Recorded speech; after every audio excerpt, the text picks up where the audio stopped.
Di tengah hutan pinus yang rindang, tersembunyi sebuah desa mungil bernama Desa Lumut Hijau. Desa ini adalah rumah bagi para kurcaci kecil dengan topi jamur merah dan janggut putih panjang. Mereka hidup rukun di dalam rumah-rumah jamur yang nyaman, dikelilingi taman bunga mini dan sungai jernih yang mengalir pelan. Pemimpin mereka adalah kakek jenggot lumut, kurcaci tertua dan paling bijaksana, dengan janggut seputih salju dan mata yang selalu berbinar ramah. Suatu pagi yang cerah, langit tiba-tiba berubah warna. Awan hitam pekat bergerak cepat menutupi matahari. Angin mulai bertiup kencang, menggoyangkan pucuk-pucuk pinus. "Aduh anak-anak, sepertinya badai akan datang," seru kakek jenggot lumut Pip, kurcaci termuda yang selalu penasaran, bertanya. "Badai apa, kek? Apa sekuat badai yang diceritakan di buku?" Kakek jenggot lumut menghela napas. "Ini bukan badai biasa, Pip. Nenek moyang kita menyebutnya badai naga. Anginnya menderu seperti naga raksasa yang marah, dan petirnya menyambar seperti api naga." Seketika desa menjadi hening, para kurcaci cemas. Mereka belum pernah menghadapi badai sekuat itu. Tak lama kemudian badai naga benar-benar datang. Angin menderu, hush! Seolah-olah seluruh hutan sedang bernyanyi dengan nada menakutkan. Hujan turun begitu deras, membasahi tanah dan rumah-rumah jamur. Semua masuk ke dalam rumah. Berlindung di bawah tanah, perintah kakek jenggot lumut. Para kurcaci bergegas masuk ke ruang bawah tanah rumah mereka. Mereka berpelukan, mendengar suara badai yang mengamuk di atas. Angin mencabut atap-atap jamur, merobohkan pagar-pagar, bahkan pohon-pohon kecil ikut tumbang. Petir menyambar, menerangi hutan yang gelap gulita untuk sesaat. Pip meringkuk di samping orang tuanya, gemetar. Ia membayangkan seekor naga raksasa dengan cakar angin dan napas petir sedang menghancurkan desa mereka. Badai berlangsung selama berjam-jam, rasanya seperti selamanya. Ketika akhirnya suara badai mulai reda dan hanya menyisakan gerimis, kakek jenggot lumut memberi isyarat. "Mari kita lihat keadaan di luar." Ketika para kurcaci keluar dari persembunyian, hati mereka terasa perih. Desa Lumut Hijau yang tadinya indah, kini porak-poranda. Atap rumah-rumah jamur banyak yang hilang atau rusak parah. Pohon-pohon pinus tumbang melintang, jembatan kayu kecil di atas sungai hancur. Taman bunga mini mereka kini hanya tinggal lumpur dan ranting-ranting.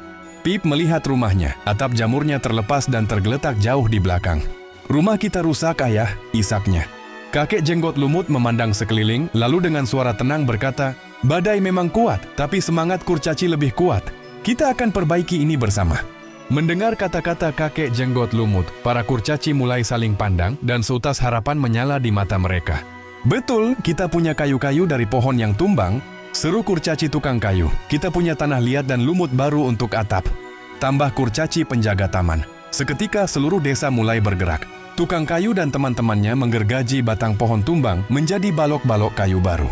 Kurcaci pembangun mulai mengangkat dan memasang kembali atap-atap yang copot, menggunakan kayu baru dan tanah liat untuk menambal lubang.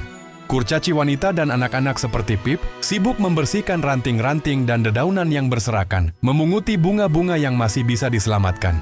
Kakek jenggot lumut mengawasi dan memberikan arahan, memastikan semua orang bekerja dengan aman dan efisien. Ada yang membawa ember berisi lumut hijau, ada yang mengangkut batu-batu kecil, ada yang memalu, dan ada yang sekadar menyingkirkan puing-puing. Mereka semua bekerja tanpa lelah, saling membantu, saling menguatkan. "Pip, tolong ambilkan aku paku-paku ini," kata seorang kurcaci. "Tentu." Pip dengan semangat berlari membawa paku. Ia tidak lagi takut karena melihat semua kurcaci bekerja bersama. Meskipun lelah, tidak ada satupun kurcaci yang menyerah. Mereka tahu, dengan bersatu, tidak ada badai yang bisa mengalahkan mereka. Beberapa hari kemudian, keajaiban pun terjadi. Perlahan tapi pasti, Desa Lumut Hijau kembali berdiri. Rumah-rumah jamur diperbaiki, bahkan lebih kokoh dari sebelumnya. Jembatan baru dibangun, taman bunga mini ditata ulang dengan bunga-bunga baru yang lebih semarak.